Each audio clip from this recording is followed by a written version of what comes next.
కారం రంగు రుచితో ఉంటుంది. ఆచి మిరపపొడి అదరగొట్టే కారం రంగు రుచి. స్పిరిట్ సినిమాకు సంబంధించిన అప్డేట్స్ ఫ్యాన్స్ కు గూస్ బంప్స్ తెప్పిస్తున్నాయి.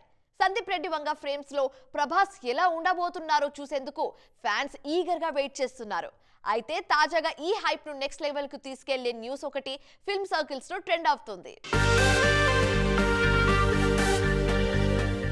ప్రభాస్ లైనప్ లో most craziest movie Spirit. Sandeep Reddy Vanga దర్శకత్వంలో తెరకెక్కబోయే ఈ సినిమా మీద అనౌన్స్మెంట్ దగ్గర నుంచే అంచనాలు భారీగా ఉన్నాయి. ఒక్కో అప్డేట్ తో ఆ అంచనాలను డబుల్ చేస్తున్నారు మేకర్స్. సినిమా అనౌన్స్మెంట్ టైంలోనే ప్రభాస్ పోలీస్ క్యారెక్టర్ ప్లే చేస్తున్నారని చెప్పిన సందీప్ ఇప్పుడు మరో ట్విస్ట్ ఇచ్చేందుకు రెడీ అవుతున్నారట. ఈ సినిమాలో డార్లింగ్ క్యారెక్టర్ 3 డిఫరెంట్ షేడ్స్ లో కనిపిస్తుందన్న టాక్ వినిపిస్తోంది. పోలీస్ క్యారెక్టర్ తో పాటు గ్యాంగ్స్టర్ గా, లవర్ బాయ్ గా డిఫరెంట్ షేడ్స్ చూపించబోతున్నారట ప్రభాస్. ప్రస్తుతానికి ఈ విషయంలో అఫీషియల్ అనౌన్స్మెంట్ లేకపోయినా ఫిల్మ్ సర్కిల్స్ లో ఈ న్యూస్ తెగ వైరల్ అవుతోంది. ఈ అప్డేట్ ను డార్లింగ్ ఫ్యాన్స్ కూడా గ్రాండ్ గా సెలబ్రేట్ చేసుకుంటున్నారు.